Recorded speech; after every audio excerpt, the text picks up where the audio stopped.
Assalamualaikum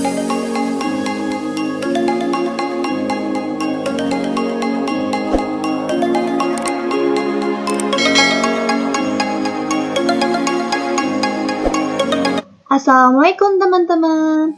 Selamat datang di media pembelajaran interaktif. Hari ini kita akan belajar tentang interaksi makhluk hidup dengan lingkungannya untuk SMP kelas 7. Yuk, mari kita mulai. Nah, di sini ada petunjuk penggunaan tombol. Berikutnya, di sini merupakan tampilan menu utama. Ada kompetensi, ada materi, ada latihan soal, ada profil. Selanjutnya, berikut merupakan kompetensi inti untuk materi kali ini. Selanjutnya, berikut merupakan kompetensi dasar untuk materi kali ini.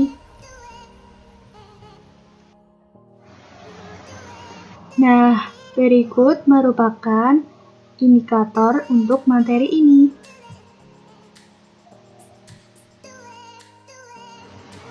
Selanjutnya, berikut merupakan indikator lanjutan dari materi ini.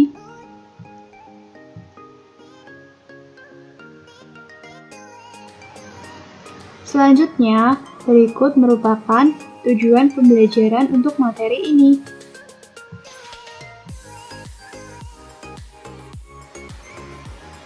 Berikut merupakan lanjutan dari tujuan pembelajaran untuk materi ini.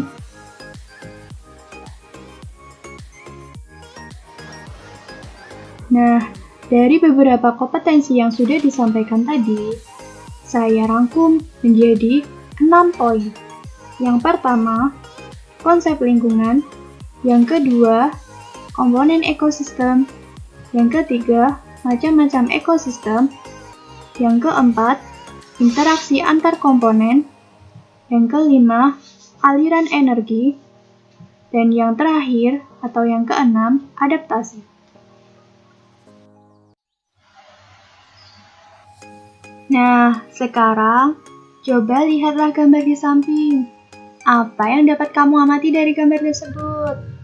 Ayo, coba dijawab. Nah, betul sekali.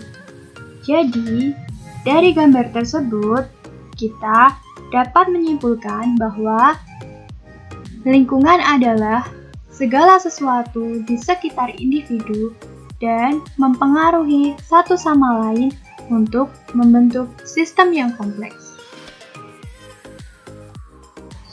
Selanjutnya, dari lingkungan itu tadi, kita tahu bahwa ada komponen-komponen penyusun ekosistem. Yang pertama, ada faktor biotik.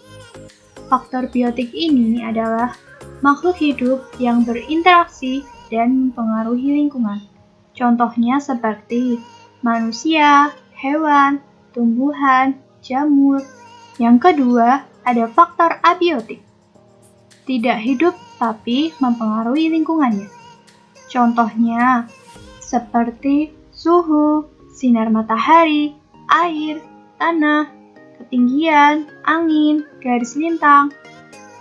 Nah, itu tadi ada yang namanya satuan tingkatan ekosistem. Di sini kita belajar yang namanya individu. Individu adalah satu organisme. Nah, berikut adalah contoh gambarnya. Kemudian, yang kedua, ada populasi. Populasi adalah kumpulan individu yang sejenis dan hidup di suatu daerah dengan waktu tertentu. Yang ketiga, ada komunitas. Komunitas adalah kumpulan dari berbagai populasi yang hidup pada suatu waktu dan daerah tertentu yang saling berinteraksi dan mempengaruhi satu sama lain. Selanjutnya, setelah komunitas, ada ekosistem. Ekosistem adalah kesatuan komunitas dan lingkungan yang membentuk hubungan timbal balik. Berikut sekaligus contoh gambarnya. Selanjutnya ada bioma. Bioma adalah ekosistem yang luas cakupannya. Yang terakhir yaitu ada biosfer. Biosfer adalah kumpulan dari berbagai bioma. Nah, selanjutnya di sini ada tipe ekosistem. Yang pertama ada ekosistem alami. Ekosistem alami adalah ekosistem yang terbentuk dengan sendirinya tanpa campur tangan manusia. Berikut adalah contoh gambarnya. Selanjutnya, yang kedua ada ekosistem buatan. Ekosistem buatan adalah suatu ekosistem yang sengaja dibuat oleh tangan manusia. Berikut sekaligus contoh gambarnya. Selanjutnya, interaksi antar komponen. Yang pertama ada netral, adalah hubungan tidak saling mengganggu antar organisme dalam habitat yang sama. Yang kedua, ada predasi, adalah hubungan antar mangsa dan pemangsa atau predator.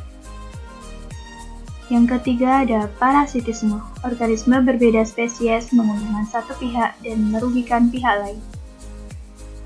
Yang keempat, ada komensalisme, organisme berbeda spesies, satu diuntungkan, yang lain tidak dirugikan atau diuntungkan.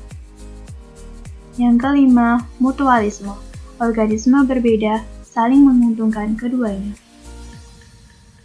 Yang keenam, alelopati adalah interaksi antar populasi, adanya populasi yang dapat menghalangi tumbuhnya populasi lain.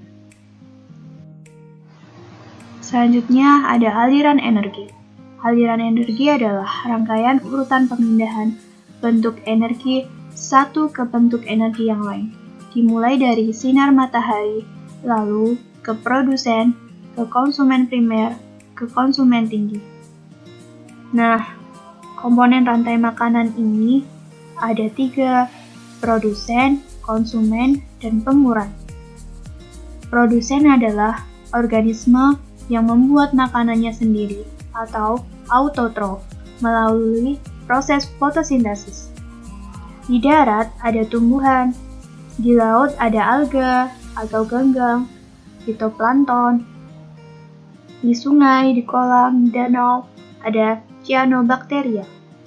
Yang kedua, ada konsumen. Konsumen adalah organisme yang bergantung pada organisme lain. Nah, berdasarkan makanannya dibagi menjadi 3. Ada herbivora, karnivora, omnivora. Yang ketiga, ada pengurai. Pengurai adalah organisme yang menguraikan sisa-sisa organisme lain. Contohnya seperti bakteri, jamur, cacing tanah, serangga.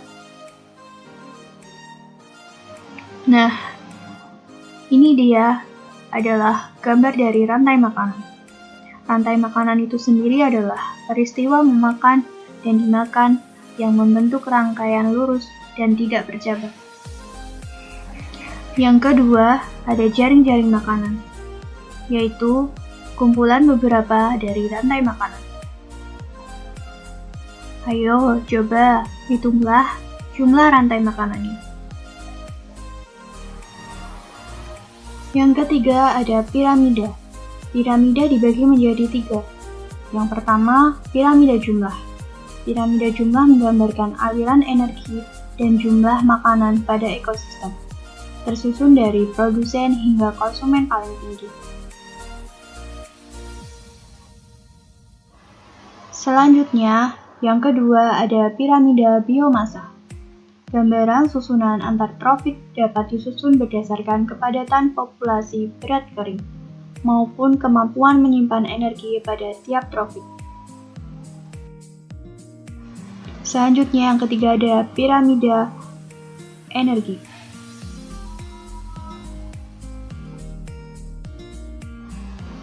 Dilanjutkan dengan macam-macam adaptasi. Yang pertama ada adaptasi morfologi. Yang kedua ada adaptasi fisiologi. Yang ketiga ada adaptasi tingkah laku. Adaptasi morfologi, yaitu penyesuaian bentuk tubuh untuk kelangsungan hidupnya. Contohnya adalah gigi karnivora bertaring, paruh burung, memiliki bentuk bervariasi sesuai dengan jenis makanannya. Nah, untuk materi selanjutnya yaitu ada adaptasi fisiologi. Adaptasi fisiologi yaitu penyesuaian fungsi fisiologi tubuh untuk mempertahankan hidupnya. Contohnya adalah musang yang mensekresikan bau busuk dengan cara menyemprotkan cairan untuk menghindarkan diri dari musuh. Begitu juga dengan tinta cumi-cumi dan perubahan warna dalam kulit bunglon. Selanjutnya, yang ketiga ada adaptasi tingkah laku. Adaptasi yang didasarkan pada tingkah laku atau perilaku. Contohnya adalah pura-pura tidur atau mati seperti yang dilakukan pada tupai Virginia dan paus yang menyemburkan air ke udara. Berikut gambarnya. Perhatian soal. Yuk kita kerjakan bersama. Yang pertama, komponen abiotik di dalam suatu ekosistem berperanan sebagai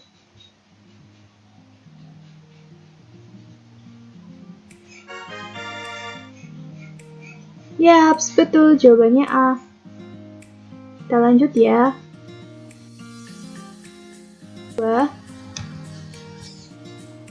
Yang dimaksud dengan lingkungan biotik adalah lingkungan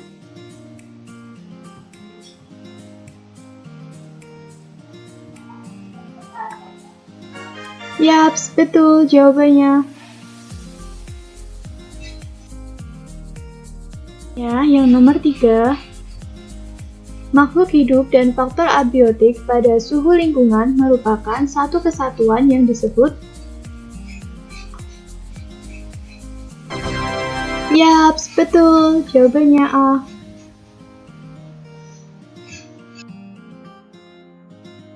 Pertanyaan yang keempat, proses makan dan dimakan yang disertai perpindahan energi disebut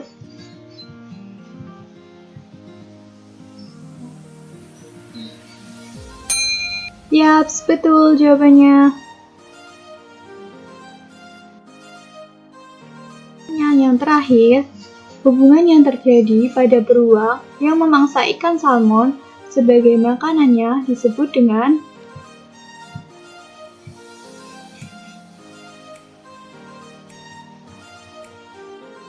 Ya, jawabannya salah. Coba lagi. Ya, betul jawabannya A. Nah, berikut adalah profil.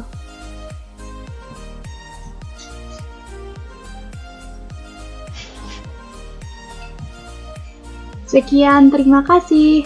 Semoga bermanfaat. Jangan lupa untuk like, comment, and subscribe.